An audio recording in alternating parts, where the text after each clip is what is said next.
10장까지 온 이 말씀들을 조금 한번 살펴볼게요. 1장에서는 마지막 때의 계시의 완성자이시고 창조주이셨던 예수님에 대해서 말씀을 나눴어요.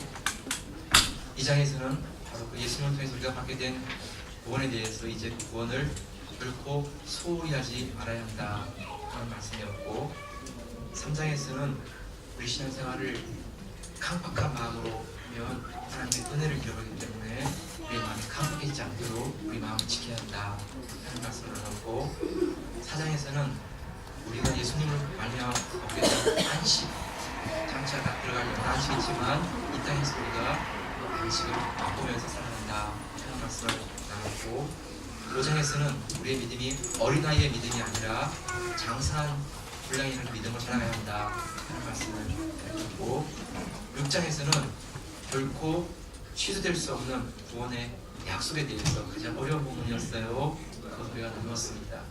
7장에서는 아론의 반차가 아닌 멜기스덱의 반차를 따라오신 예수님에 대해서 살폈고, 8장에서는 옛 언약이 아닌 새 언약의 주인 되시는 예수님에 대해서 말씀을 나눴어요. 그리고 9장에서는 이제 구약의 성소의 모형과 그림자가 아닌 실체이신 예수님께서 우리를 위해 행하신 구속의 사역, 그것에 대해서 우리가 말씀을 나눴습니다. 네. 기억 안 나시죠? 괜찮습니다. 네. 감사드립니다. 감각에 대한 은혜를 주신 하나님께 감사드리고, 또 반복할 수 있는 이 기쁨에 대해서 너무 감사합니다. 네. 이런 과정을 지나가는데 한번 히브리서 말씀을 한번 읽어보시면 분명히 기억나실 거예요. 네. 이제 10장에서는 어떤 말씀을 하고 있냐면, 이제까지 하신 예수님에 대한 이해를 가지고 이제는 우리가 믿음의 담력을 얻게 되었고, 이제는 그 담력 가운데 하나님께 나아갈 수 있는 자격을 누리게 되었습니다 하는 말씀을 하고 있어요. 10장까지의 말씀은 9장까지 되어진 그 말씀을 가지고 이제 우리가 이렇기 때문에 이제는 더 이상 부끄러운 것도 없고 이제는 두려워할 것도 없이 하나님 앞에 담대히 나아갈 수 있는 자들이 되었습니다. 이렇게 말씀하고 있어요. 여러분, 첫사람 아담이 범죄한 이후에 했던 첫 고백이 뭐냐면 창세기 3장 10절에 나오는데 같이 읽어볼까요? 말씀 시작. 내가 동산에서 하나님의 소리를 듣고 내가 얻었으므로 두려워하여 숨었나이다. 그렇게 아름답고 영광스러웠던 하나님과 아담과의 교제가 죄가 들어올 때 두려움이 생겼어요. 하나님을 가까이 할 수 없었고 하나님께 나아갈 수가 없던 것이죠. 그런 상황에서 오늘 본문은 어떻게 시작하냐면 19절 보니까 이렇게 시작되죠. 19절 같이 보세요. 시작. 그러므로 형제들아, 우리가 예수의 피를 힘입어 성소에 들어갈 담력을 얻으나니. 이제는 지성소 앞으로 나아갈 수 있는 담력을 얻는 것이 무엇 때문에? 예수님의 피로 말미암아. 우리의 구주이신 예수 그리스도로 말미암아 이제는 하나님께 나아갈 수 있는 담대함을 얻게 되는 것이에요. 사탄이 더 이상 정죄하고 참수해도 이제 우리가 두려워할 필요가 없어요. 여러분, 우리의 삶 가운데 죄가 있다 할지라도 그 죄 때문에 우리가 주저할 필요 없어요. 그 죄 있는 모습으로 하나님 나아가서 은혜를 구할 때 하나님께 위로를 얻고 죄 씻음과 죄 용서를 받고 하나님께서 회복되어지는 그런 담대한 삶을 우리가 누릴 수 있는 그런 시간이 되는 것이었습니다. 하나님을 아버지라 부를 수 있는 이 특권, 예수님을 위해 주님이라 부를 수 있는 이 고백, 이런 자들과 바뀌어진 것이었어요. 이런 담력 가진 성도들이 이제 어떻게 살아야 할 것인가에 대해서 이제 오늘 본문에 보면 세 가지로 이렇게 말씀을 전하고 있어요. 그 첫 번째가 뭐냐 하면 우리가 이제는 온전한 믿음에 쓰자, 온전한 믿음으로 나가자, 이렇게 말씀하고 있어요. 22절 같이 보세요. 22절 시작. 우리가 마음의 뿌림을 받아 양심의 악을 깨닫고 몸을 맑은 물로 씻었으나 참 마음과 온전한 믿음으로 하나님께 나가자. 네. 하나님께 나가자 하는 말이 뭔가 하면 하나님께 예배드리자, 이런 뜻이에요. 예배드리자. 네. 참 마음과 온전한 믿음으로 하나님을 예배하자. 우리 하나님은 예배를 받기 원하시는 분이고 찬양을 받기 원하시는 분이세요. 우리 하나님은 결코 목재자도 아니시고 혼도 아니세요. 정말 예수의 피로 말미암아 구원받은 백성들이 함께 모여서 찬양을 기뻐하시고 예배를 기뻐하시는 그분이세요. 왜냐하면 하나님의 아들을 우리에게 내어주시기까지 우리를 사랑하신 그 큰 사랑 가운데 함께 하나님의 사랑을 찬양하고 예배하는 그 기쁨을 맛보기를 원하시는 것이지. 여러분, 이게 지금은 뭐 좀 이렇게 의미가 적을 수 있지만 히브리서 독자들에게는 이게 너무나 놀라운 것이었어요. 왜냐하면 그 당시에 로마 제국은 계급 사회였어요. 노예와 주인과의 관계는 도무지 넘을 수 없는 그런 간격이 있어요. 노예는 사람이 아니었어요. 아무리 예쁘고 똑똑해도 그냥 짐승과 별다를 바 없는 그런 존재였어요. 그런 노예 신분이 예수님을 구주로 영접하면서 하나님 나가서 예배 드릴 때 그 예배 속에는 노예들만 모이는 게 아니었어요. 어떤 경우는 주인도 같이 참석했어요. 그 속에서 주인이 노예를 향하여서 형제라 부르고 자매라 부르고, 그래서 그리스도 안에서 친밀히 된 한 가족이라는 것들을 고백할 수 있는 그런 자리, 그것이 예배의 자리였고 예배의 부름이었어요. 여러분, 그 예배에 나가서 하나님을 찬양할 때 노예가 주인 앞에서 형제와 자매라 부름받는 그 의미보다 더 놀라웠던 것은 그 노예를 하나님의 대나 삼아 주시고 하나님의 아들과 딸로 불러 주셨다는 것이었어요. 그 기쁨과 그 영광은 말할 수가 없는 것이지.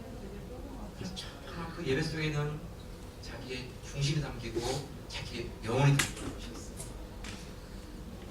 여러분, 그 당시에 이 히브리서 독자들은요, 극심한 핍박 가운데 있었죠. 유대인들을 보면 배척당하고, 로마 제국 하에서는 예수 믿는다는 이유 때문에 아무런 보장을 받지 못했어요. 재산을 다 빼앗기고 해도 더 이상 보호받지 못했어요. 의지할 것도 갈 것도 없는 그런 상황이었어요. 그런 처지에도 불구하고 예배할 때마다 부어주신 하나님의 그 위로, 하나님의 은혜가 넉넉하게 그 모든 환경을 넘어갈 수 있는 그런 힘을 준 것이에요. 하나님 우리 아버지시고, 하나님은 예수님 우리의 구주이시고, 그 고백 가운데 부어주시는 그 하나님의 위로, 그 은혜. 비록 쫓겨나기도 하고 심지어는 무덤 가운데 들어가서 예배드린다 할지라도 그 예배 가운데 부어주신 하나님의 임재와 영광과 위로는 세상의 어떤 것으로도 대신할 수 없는 기쁨이었어요. 그 기쁨이 있기 때문에 그런 유대 사람들에게 배척당하고 로마 사람들로부터 그런 무시당해도 견딜 수 있는 것이지. 기쁨이 되고 위로가 되는 것이지. 여러분, 이 소돔이라고 하는 그 경매하는 곳이 있어요. 유명한 두 개의 그 경매 그 가운데 이 소돔이라는 곳이 있는데, 인터넷을 보니까 그게 이런 게 나왔더라고요. 지금 보는 게 나폴레옹의 칫솔이에요. 네. 이 닦은 거. 네. 쓰다가 그냥 이렇게 놓은 거 그냥 하나 이렇게 구한 것이죠. 이 칫솔이 얼마냐? 21,000이었습니다. 21,000달러. 네. 안 들으시는군요. 네, 뭐 정도야 뭐 네. 히틀러 같은 차. 네. 15만 달러. 네. 윈스턴 처칠이 사용했던 책상 20만 달러. C.S. 루이스가 피우던 파이프 담배, 우와, 22만 달러. 네. 여러분들은 다 있으신가 봐요. 진짜. 우와, 저 파이프 하나 가지고 모르시죠? 22만 달러를 막 이렇게. 네. 베토벤 친필 악보. 네. 악보. 네. 25만 달러라고 합니다. 경매되었어요. 페미니가 살던 집, 네. 55만 달러에 경매되었어요. 네. 제클린 오나시스, 여러분들 제클린 케네디, 그 케네디 대통령 부인이었죠. 그분이 그 한 목걸이는 가짜였다고 합니다. 진짜가 아니고. 이게 21만 달러에 팔렸어요. 네. 케네디 대통령의 그 목재로 만든 골프는 77만 달러. 여러분이 좋아하시는 다이아 반지, 네. 엘리자베스 테일러의 다이아 반지, 네. 한국 이랜드 기업에서 110만 달러에 구입했습니다. 근데 별로 안 놀라시는군요, 여러분들은. 그냥 뭐 애기 이런. 네, 와, 대단하십니다. 이태리가 나온 바이올린의 거장 스트라디바리우스의 비올라, 네, 무려 4,500만 달러. 네, 여기 저기 와, 네, 우리 교회 망할 필요 없어요, 진짜. 네, 뭐 4,500대야 진짜 뭐 저보다 이렇게 뭐, 네, 네, 스트라디바리우스 비올라인데 4,500만 불. 와, 좀 대단하죠, 그렇죠? 600억에 가까운 그런 걸 들였습니다. 여러분, 사실 이런 물건들은 그 값 때문에 그런 게 아니에요. 한때 유명한 사람들의 작품이고 소유이기 때문에 그 값을 매기는 것이죠. 그렇죠? 여러분, 칫솔 그 얼마 하겠어요? 그거 그 말플로 만들었대. 딱딱살 이렇게 뻣뻣해가지고 막. 네. 그 말투를 누가 여러분 뭐 21,000원이라도 사겠어요? 그렇지만 다 볼륨이 딱딱하기 때문에 이렇게 21,000원을 주는 거죠. 네, 21,000원. 여러분, 우리는 얼마나 될까? 그러면 세상 사람들은 무시할 수 있고 스쳐 지나갈 수 있지만 그는 결코 값으로 매길 수가 없어요. 숫자로 표시할 수가 없어요. 왜냐하면 하나님의 소유이고 하나님의 작품이기 때문에 그래요. 무엇보다 예수 그리스도의 그 피값으로 구원하신 하나님의 소중한 영혼들이기 때문에 그래요. 여러분, 세상에서 좀 이렇게 무시하는 것 같고 이렇게 진짜 값을 모르고 지나갈지 모르지만 우리 모두는 다 존귀한 사람이에요. 말씀드렸잖아요. 천주를 그거 확 부겨가지고 이렇게 나빠지게 내려놓고 발로 그냥 밟아가지고 막 사람들이 막 힘도 뱉을지 모르지만 그래서 여러분, 천주가 가치가 사라지는 게 아니에요. 더러울 수 있고 떼어들을지 모르지만 다시 피면 천주라는 가치를 분명히 보여주는 것이에요. 이 땅에서 좀 이렇게 무시당하고 사람들 앞에 꾀죄죄해 보이고, 여러분, 우리가 이 땅에서 죄 가운데 더러운 모습이 있다 할지라도 예수의 피값의 그 값은 사라지는 것이 아니에요. 정말 소중한 사람들이고 정말 존귀한 사람들입니다. 여러분에게 한번 인사할까요? 엄청나시군요. 여러분에게 한번 엄청나시군요. 네, 하나도 안 엄청난 것 같은데 엄청난 분들이시군요. 네, 우리 모두는 다 어마어마한 보물들입니다. 하나님께서 우리를 이렇게 마지막 때에 우리를 드러내실 것입니다. 여러분, 온전한 믿음을 가지고 우리가 믿음을 지켜나가는 믿음 생활 시간을 생활하기를 축복합니다. 두 번째 우리에게 주시는 교훈은 뭔가 하면 소망을 붙게 잡자, 이렇게 말씀하고 있어요. 23절을 한번 보세요. 23절 말씀 시작. 또 약속하시는 이는 믿으시니 우리가 믿는 도리의 소망을 움직이지 말고 굳게 잡아. 여러분, 우리의 믿는 소망을 움직이지 말고 흔들거리지 말고 요동하지 말고 굳게 잡고 나아가자, 이렇게 말씀하고 있어요. 우리의 믿는 도리의 소망, 이게 뭔가 하면 그 앞에 나오는데 약속하시는 분은 믿으신 그 믿는 소망을 우리가 흔들리지 말고 굳게 잡자, 이렇게 말씀하고 있어요. 아담과 하와가 선악과를 따먹으로 말미암아 에덴 동산에 쫓겨나게 되었죠. 그 위에 하나님은 그룹들과 또 두루두는 화염검들을 통해서 더 이상 이제 생명나무 가까이 가까운 자들로 아담과 하와를 이렇게 지켜주셨고 쫓아내셨어요. 그렇지만 아담과 하와만 아니라 모든 믿음의 사람들에게는 그 에덴 동산에 대한 그것이 마음 가운데 사모하여지고 그리워지는 바로 그것이었어요. 이스라엘 백성들에게도 그 꿈에 대한, 그 소망에 대한 마음이 일단하지 않고, 비록 바벨론 포로에 끌려갔지만 그들이 돌아오면서 찬양할 때 그 시온의 대로라는 길을 따라오면서 하나님을 찬양하면서 장차 이루어지게 될 메시아가 오시면 이 지상에서 천상으로 이어질 시온의 대로를 바라보면서 찬양하는 그런 찬양 가운데 나아왔어요.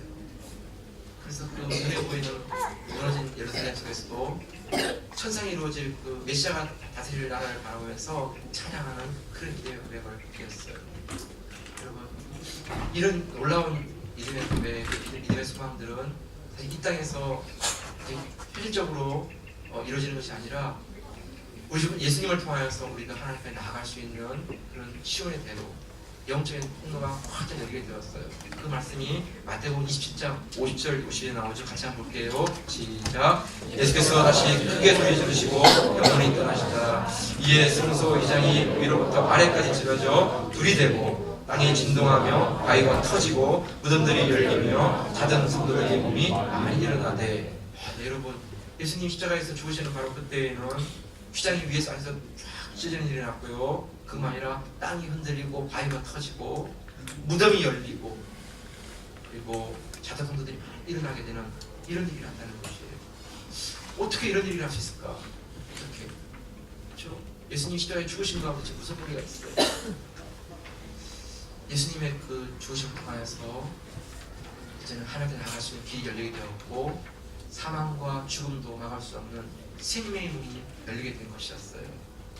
예수 그리스도를 통하여서 이 놀라운 나는 길이요 진리요 생명인 바로 그 통로가 열리게 되는 것을 증거해 주신 것이죠. 그래서 여러분 바로 이 사건에 대해서 히브리서는 이렇게 말씀하고 있어요. 오늘 본문에 20절 말씀 같이 한번 봐요. 시작. 그 길은 우리를 위하여 휘장 가운데로 열어놓으신 새롭고 산 길이요 휘장 보좌의 육체니라. 예수님 물과 피를 다 쏟기까지 십자가에 죽으신 바로 그것은 휘장이 위에서 아래로 찢어진 것처럼 이렇게 찢겨지는 바로 그런 것이었어요.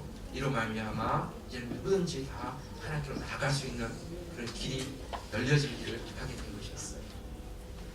예수님을 통하여서 예수님의 그 피값을 통하여서 피를 통하여서 죄가 씻겨지고 하나님께 나아갈 수 있는 그런 특권을 권리를 얻게 된 것이었어요. 사실 이것은 사람이 만든 것도 아니고 사람이 계획한 것도 아니에요. 하나님이 이루신 것을 우리가 보니까 그걸 깨닫게 되는 것이죠. 하나님께서 이렇게 이루셨구나. 이런 놀라운 구속의 역사들을 만들어 놓으셨구나. 이렇게 우리가 알게 되는 것이죠. 바로 이렇게 하나님이 하신 이 모든 것들이 그냥 우연이 된 것이 아니라 이미 약속해 오셨던 그것들을 우리에게 그대로 이루어가시는 하나님의 신실한 그 성품 가운데 이루어진 것이었어요. 그래서 오늘 23절에 나왔듯이 오늘 본문에 보니까 또 약속하신 이는 믿부시니 우리가 믿는 도리의 소망을 움직이지 말고 굳게 잡아 이렇게 되어 있어요. 믿부시다라는 말은 믿었다, 신실하다 이 뜻이에요. 그 약속하신 분은 신실한 분이에요. 그분은 거짓말하지 않으시고 그분은 말이 왔다 갔다 하는 분이 아니에요. 말씀하신 그대로 이루시는 분이에요. 우리가 그분을 따라서 믿는 믿음의 소망을 흔들리지 말고 굳게 붙잡고 나가자 이렇게 말씀하고 있어요. 여러분 한번 질문해 볼게요. 여러분들 가운데 이런 분들이 있지 않은지 모르겠어요. 목사님, 저에게는 아직도 죄의식이 남아있어요. 그래서 내가 이전에 지었던 그 죄의식이 나를 순간순간 괴롭힙니다. 그때마다 내 마음이 무겁고 내 힘이 빠지는 것을 경험합니다. 오늘 죽으면 정말 천국에 갈 수 있을까요? 나는 가끔씩 그런 확신이 사라져버려서 두려울 때가 있어요. 죄가 사라졌다고 하는데 정말 다 죄가 사라진 것입니까? 그것을 어떻게 알 수 있습니까? 믿는 사람들은 자유하다 하는데 나는 여전히 자유하지 못하고 여러 것 가운데 붙들려 있어요. 목사님, 정말 내가 구원받은 사람입니까? 여러분 혹시 지금 제가 드린 이 말씀 가운데 여러분들 마음 가운데 나도 그렇습니다 이런 분 있다면 손들지 마시고 그럼 있다면 여러분 지금 믿음의 초보에 머무르고 있습니다. 그래서 여러분 이제 여러분들이 좀 더 하나님의 말씀을 분명히 깨닫고 알아가셔야 돼요. 가장 중요한 것은 하나님의 말씀을 통하여서 우리에게 주신 이 약속의 말씀의 분명한 것들을 내가 붙잡을 수 있고 확신할 수 있는 그런 믿음으로 올라가셔야 돼요. 여러분 우리가 구원과 성화를 혼돈하면 안 돼요. 구원과 성화를. 구원은 순간적으로 우리에게 임하는 것이에요. 받는 것이에요. 오랜 시간 동안 불이 들어오지 않는 깜깜한 방이라 할지라도 전기에 연결되어지고 스위치가 올라가면 환하게 비춰지죠. 구원이 이미 임한 것이에요. 네. 그것은 너무나 분명한 것이죠. 요한복음 5장 24절 말씀을 같이 한번 보세요. 요한복음 24절 시작. 내가 진실로 내게 이르노니 내 말을 듣고 또 나 보내신 이를 믿는 자는 영생을 얻었고 심판에 이르지 아니하니 사망에서 생명으로 옮겼느니라. 예수님 말씀을 듣고 하나님을 믿는 사람에게는 영생이 이미 임하였어요. 과거형이에요. 어둡고 심판에 이르지 않을 것이고 사망의 생명으로 옮겼다라고 완료형으로 말씀하고 있어요. 이 구원받은 사람이 이제 계속해서 일을 이루어가는 그런 완료가 되어지는 까지 우리가 가야 되는 일들이 남아 있는 것이에요. 구원은 순간적으로 우리에게 다가와서 우리에게 임하는 것이에요. 그런데 이 구원이 임하여서 빛을 우리가 내고 있지만 때때로 우리가 살아가다 보면 죄의 오염이나 죄로 말미암아 자꾸 빛이 흐려지는 경우들이 생겨요. 벌레들이 달라붙고 또 때가 달라붙고 그러면 그 빛이 흐려지거나 희미해지거나 나중에 그걸 다 덮어버리면 빛이 나지 않는 것이죠. 그러면 전기가 안 들어오는 거 아니야? 이 깜깜한 이유가 전기가 없는 거 아니야? 이렇게 할 수 있지만 아니에요. 그렇지 않아요. 그런 상황이 있다 할지라도 다시 우리가 발전소를 만들고 전신줄을 세우고 전기줄을 연결해가지고 다시 전기를 끌어들여서 스위치를 올려야지 다시 빛이 들어오는 그렇게 할 필요가 없는 거예요. 그 전등에 있는 것들을 닦아내고 벌레들을 쫓아내면 다시 그 빛의 환한 빛이 그 강을 비추게 되는 이런 것을 보게 되는 것이에요.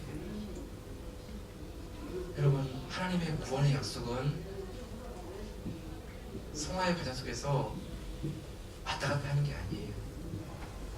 칭의도 성화도 영화도 하나님의 신실한 약속 가운데 이루어지는 것이에요. 그러나 우리가 이 땅에서 살아가는 동안에는 우리가 죄와 싸워야 되는 그런 상황 때문에 때로는 넘어지기도 하고 무너지기도 하지만 그런 우리의 조건과 상황 때문에 하나님의 구원이 취소되는 것이 아니에요. 왜냐하면 하나님의 아들 예수 그리스도로 말미암아 우리에게 임한 그 구원은 하나님의 신실하신 은혜 가운데 우리에게 주신 것이에요. 우리가 해야 될 것은 우리가 그 죄와 싸우되 우리가 무너지고 넘어질 때마다 하나님의 은혜를 구하고 나아가서 하나님의 은혜 가운데 하나님의 새 힘을 더 공급받고 다시 일어나는 것이지요. 믿음으로 다시 또 우리가 걸어가고 달려가는 것이에요. 네, 여러분, 우리가 구원의 근거는 우리에게 있는 게 아니에요. 구원의 기초도 하나님께 있고 구원의 근거도 하나님께 있어요. 우리가 해야 될 것은 그 구원의 근거 위에서 잊고 일어나서 하나님을 찬양하고 예배하며 하나님 기뻐하시는 일을 위해서 우리 삶을 하나님께 내어드리고 순종하기를 애쓰는 삶, 이것만 있는 것이에요. 그러나 이것이 없다 해서 그 구원 기초가 무너지거나 사라지는 게 아니에요. 제 아들 때문에 제가 욕먹을 때가 많이 있다 할지라도 그 아들이 내 아들이 아니다라고 결코 부인할 수 없는 것이에요. 그 아들이 철이 들어서 아빠를 기쁘게 해준다고 하고 사람들에게 너희 아빠 누구냐 이렇게 묻는다면 영광이겠죠. 네, 그럼 기쁘겠죠. 그리 아니하신다 할지라도 그 아들은 제 아들이에요. 네, 제가 품고 제가 안고 아들인 것이죠. 여러분, 우리의 믿는 우리의 소망을 굳게 붙잡고 흔들지 아니하고 분명히 나갈 수 있는 믿음의 수 있기를 주의 이름으로 축복합니다. 지금 하나만 더 같이 보겠어요. 세 번째가 뭐냐 하면 사랑과 선행을 격려하는 것이에요. 24절 말씀 보세요. 24절 말씀 시작. 서로 돌아보아 사랑과 선행을 격려하며. 사랑과 선행으로 되어 있는데 여러분 이게 같은 의미예요. 사랑이라는 것은 서로 돌아보는 삶 가운데 베푸는 분위기죠. 따뜻한 마음이죠. 선행이라는 것은 그냥 착한 행실이 아니고 하나님의 뜻에 따라서 살아가는 삶, 이것이에요. 그러니까 사랑이 선행으로 나타나는 것이에요. 사랑이. 그래서 여러분 잘 보시면 1장부터 10장, 18절까지는 예수 그리스도의 탁월성에 대한 것들을 말씀해 주시는 교리편이에요. 교리편. 교리. 10장 19절부터 13장 마지막까지는 이런 교리의 근거에서 우리가 살아야 될 실천에 대한 말씀을 하고 있어요. 실천. 그래서 교리와 실천 이 두 가지를 말씀하시는데 19절 이하에 나오는 이 말씀을 통해서 오늘 우리가 보는 이 말씀은 세 가지. 믿음, 소망, 사랑. 이 결론을 먼저 말씀한 다음에 그 다음에 이제 11장, 12장, 13장에서 세세하게 풀어가고 있어요. 11장의 내용은 주제는 믿음이에요. 믿음은 바라는 실상이요 보지 못하는 것의 증거다 하시면서 믿음의 선녀들의 이야기를 11장에서 이야기하고 있어요. 12장은 주제가 소망이에요. 소망. 믿음의 주요 또 온전케 하시는 예수를 바라보자 하면서 그 예수님에 대한 소망을 잃지 말고 우리가 달려갑시다 이렇게 정리하고 있어요. 13장은 사랑과 선행이에요. 그럼 한번 확인해 볼까요? 13장 1절 2절 말씀 같이 보세요. 시작. 형제 사랑하기를 계속하고 손님 대접하기를 잊지 말라. 이로써 그 중에 천사들을 대접한 이들이 있느니라. 그러니까 13장의 내용은 사랑과 선행에 대한 말씀을 계속하고 있어요. 그래서 히브리서 실천편에서 나오는 그 주제는 사랑과 소망, 믿음과 소망과 사랑이에요. 이 세 가지 삶을 이루어가기를 겸해하는 내용이 히브리서 10장 이후에 나오는 말씀의 내용이에요. 그런데 이러한 삶을 살아갈 수 있는 힘이 어디서 나오는가? 이런 능력이 어디서 나오는가? 그 말씀을 오늘 보면 25절에서 말씀하고 있어요. 같이 한번 보세요. 25절 말씀 시작. 모하기를 피하는 어떤 사람들의 습관과 같이 하지 말고 오직 원하여 그날이 가까워 올수록 더욱 연애하자. 우리가 믿음과 소망과 사랑의 이 풍성한 삶을 살아갈 수 있는 이 능력이 어디서 나오냐면 우리 혼자로서는 어려워요. 우리가 함께 모이고 함께 예배하고 말씀을 나누고 기도하고 찬양할 때 이런 힘이 우리에게 부어진다는 것이에요. 내가 예배하는 그 모습이 귀하지만 다른 사람 예배하는 그 모습 가운데 내가 도전을 갖고 끊는 것 같아요. 내가 찬양하는 모습이 너무나 귀하지만 주변의 사람들도 찬양할 때 보니까 내 마음에 감동이 돼요. 그래서 서로 이렇게 막 주고받는 것이에요. 나만 그런 게 아니라 저쪽에 있는 사람도 나를 보고서 도전을 받고 위로를 받는 것이에요. 혼자 예배 드리는 것으로만 하면 얼마 동안 하다가 지치면 끝나지만 우리가 함께 모여서 예배하면 그 예배 가운데 부어주신 하나님의 은혜가 서로를 격려하는 것이죠. 서로를. 그래서 서로를 세워주고 서로를 붙들어주고 우리가 뜨거운 아름다운 그런 믿음으로서 승리하는 삶을 살아가는 그런 힘을 준다는 것입니다. 그래서 마지막 때에는 사람들이 이제 개별적으로 그냥 혼자 쓰져가지고 하다 보니까 이렇게 믿음이 가라앉는 것이에요. 그런 생각을 같이 하지 말고 모이기를 힘쓰고 예배하고 기도하고 찬양하자 이렇게 말씀하고 있어요. 여러분 한 수도원에 한 수사가 다가와서 원장님에게 이런 고민을 털어놨어요. 원장님, 우리 아무리 기도에 열중하려고 해도 제 마음속에는 여러 가지 생각들이 다가오는데 때로는 음란한 생각, 때로는 이상한 생각, 저런 생각. 그래서 도무지 기도에 집중할 수가 없습니다. 도무지 내가 믿음의 깊이까지 들어가기 어렵습니다. 어떻게 하면 좋을까요? 그렇게 고민을 털어놨어요. 그래서 원장님이 말씀했어요. 그런 잡념의 문제가 아니라 손이 뜨거워지면 벌레나 파리들이 그 뜨거움 때문에 다가와서 도망가 버리듯이 자네의 마음이 뜨거워지면 그런 잡념들이 다가와서 따라와 버린다네. 자네의 마음에 속들을 뜨겁게 하면 자네가 기도의 깊이 가운데 하나님의 깊이 가운데 들어갈 수 있다네. 수사가 또 말씀 듣고 골방에 들어가서 손을 들고 통솔 기다면서 하나님께 나가서 기도하는데 그 마음 가운데 마음이 뜨거워지니까 하나님께서 부으시는 은혜 가운데 여러분 정말 기도의 깊이를 들어가고 은혜의 깊이를 들어가는 경험을 하게 되는 것이에요. 우리가 혼자 기도하면 여러분 일반적으로 그냥 시들시들해요. 근데 통솔 기도하면 내가 무슨 말 하는지 모르겠지만 와글와글 하다 보면 지금 뭐 하는 거야? 하다 보니까 자기도 아침에 막 이렇게 나도 와글와글 할까 하면서 막 와글와글 해주는데 그러면서 마음이 열려요. 기도문이 터져요. 그래서 막 기도하게 돼요. 그러다 보면 내 마음이 뜨거워지고 내가 함께 힘을 얻고 항상 경험하게 돼요. 성도 여러분, 결론이 뭐냐면 2주간 열심히 기도하지 않은 내용이었어요. 이렇게 하니까 여러분들 가운데 진짜 목사님은 진짜 너무 우리를 이렇게 기도하라고 또 우리를 좀 나오게 만들고 진짜 목사님 정말 그러시면 안 돼요. 진짜 왜 자꾸 우리를 좀 기도하라고 자꾸 이렇게 강요하고 진짜 교회 먹으라고 그러고 우리 진짜 따라합니다. 이제 어른이기 때문에 따라합니다. 압니다. 여러분 다 어른들이고 여러분 믿음이 다 신실한 거 알지만 여러분 그래도 우리 함께 모여서 기도하면 혼자는 보다 놀라운 것들을 경험하게 돼요. 말씀을 받는 은혜가 있고 기도를 통해 받는 은혜가 있어요. 말씀에 대해서 우리가 정말 꼭 눈이 열려야 되지만 우리가 기도할 때 그 말씀을 불태울 수 있는 불을 얻게 돼요. 장전을 막 태울 때 화력이 일어나잖아요. 그죠? 장전을 쌓으면 안 되고 불을 차지 막 태워야 되는데 그 불이 기도할 때 임하는 것이에요. 그래서 여러분 귀찮더라도 교회 오세요. 그래서 여러분 저렇게 교회 와서 좀 기도 좀 하세요. 네. 집에서 할 수 있는 건 알지만 집에서 하면 한 10분 하면 이런 거 이런 거 졸잖아요. 네. 좀 한번 무릎 아파가지고 막 일어나서 막 이렇게 카메라 마시고 그러다 보면 또 인터넷 들어가면 또 이상한 또 이렇게 또 하잖아요. 근데 교회만 그럴 수가 없잖아요. 교회는 진짜 보이는 게 아무도 없으니까 참 기도만 안 되고 눈치 때문에 또 막 옮기다가 일어나면 또 쪽팔리니까 또 막 열심히 기도하게 되고 그렇잖아요. 또 혼자 기도하면 안 되잖아요. 같이 여러 기도하면 막 기도하면 막 30분 금방 하잖아요. 그렇죠? 그래서 보면 내가 30분 기도하네. 내가 이상했어 막 그러는데 이상한 게 아니고 확 기도하기 때문에 할 수 있는 거잖아요.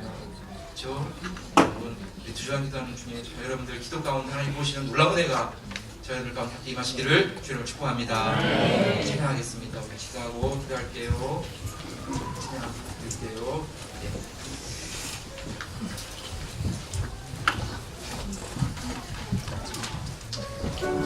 네.